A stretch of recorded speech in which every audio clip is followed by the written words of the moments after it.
हम अलाउद्दीन खिलजी की सैनिक उपलब्धियां कर रहे थे, तो उसमें थर्ड पॉइंट हमारा रहेगा अलाउद्दीन खिलजी की मंगोल नीति।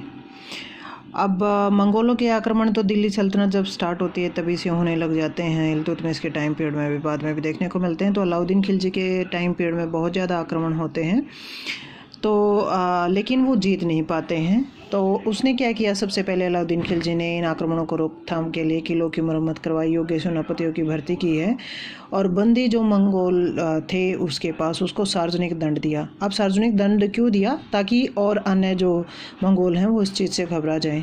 और इसके समय मंगोलों ने 5 आक्रमण यहाँ किए हैं, लेकिन वो सभी पराजित हो जाते हैं। मंगोलों के आक्रमणों को देखें, वैसे तो इम्पोर्टेंट नहीं है, सैनिक उपलब्धियाँ कई बार आती हैं तो उसमें हम डिस्कस करते हैं। अब देखो, सबसे पहले आक्रमण करने वाला कौन था? प्रथम आक्रमण अमीर दाऊद ने किया, फिर सालदी ने फिर किया, फिर कुतलुक ख्वाजा ने किया, फिर अली बेग और ख्वाजा तास ने किया और फिर इकबाल नंदा ने। मतलब 5 बार आक्रमण हुए हैं। 5 बार नेतृत्व करने वाले मंगोल कौन थे वो यहाँ हम दे चुके हैं आपको।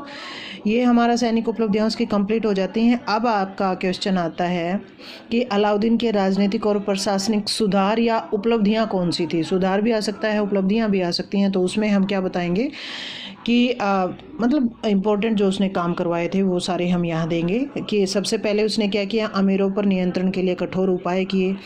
अब अमीरों पर कठोर नियंत्रण के उपायों में उसने क्या किया, या अमीरों पर उसने नियंत्रण क्यों लगाया? क्योंकि उसने देखा कि बार बार सरदार क्या है, इकट्ठा होकर के विद्रोह करते रहते हैं। इसलिए उसने सबसे पहले तो क्या किया, अमीरों की संपत्ति को जब्त कर लिया। अब उसका विचार क्या था कि अमीरों के पास जितनी धन संपत्ति होगी, फिर संपत्ति इकट्ठा करके क्या है, वो क्या करते हैं कि और ज़्यादा विस्तार करें, इसलिए वो विद्रोह करते रहते हैं। तो सबसे पहले उसने क्या किया, संपत्ति को जब्त कर लिया। अब उसको रोटी भी मुश्किल हो गई, इसलिए वो विद्रोह के बारे में सोच भी नहीं सकते थे। दूसरा उसने क्या किया, शराबबंदी कर दी।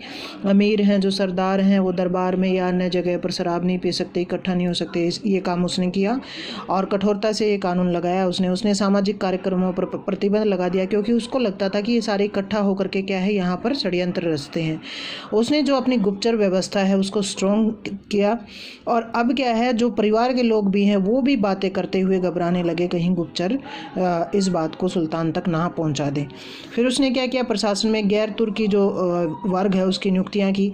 अब देखो, जैसे उसके जो सेनापति हैं मलिक काफूर है और हैं, वो क्या है, गैर तुर्की लोग थे। और हिंदुओं को भी पदोन्नति उसने देना शुरू किया, ताकि जो तुर्की वर्ग है जिसकी शक्ति बढ़ती जा रही थी उसके ऊपर प्रतिबंध लगाया जा सके। फर्स्ट पॉइंट हमारा ये हो गया। दूसरा क्या है, राज्य व धर्म। इसमें क्या सुधार किया उसने? अभी तक क्या था कि इस्लाम के जो धर्म के रूह हैं वो क्या मानते थे कि सुल्तान को शरीयत जो इस्लामी कानून है उसके अनुसार शासन करना चाहिए। अब शरीयत के अनुसार शासन करना चाहिए, लेकिन अलाउद्दीन खिलजी क्या मानता है कि भारत में अलग परिस्थितियाँ हैं, वहाँ पर ऐसा संभव नहीं हो पाता।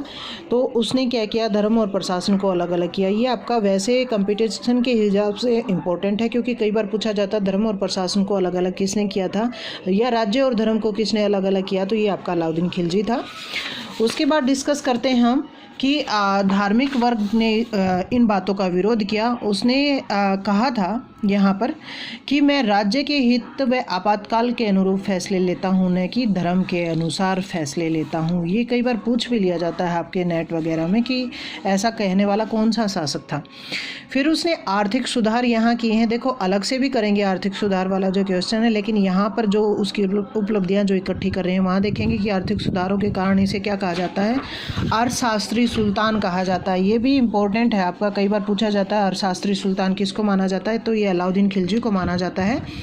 उसने महंगाई पर रोक लगा दी, अमीरों से धन इकट्ठा करके गरीबों में उसने बांटा।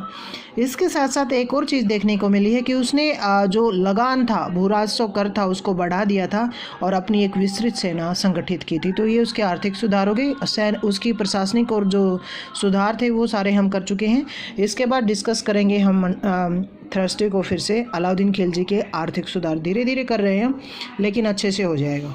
ओके।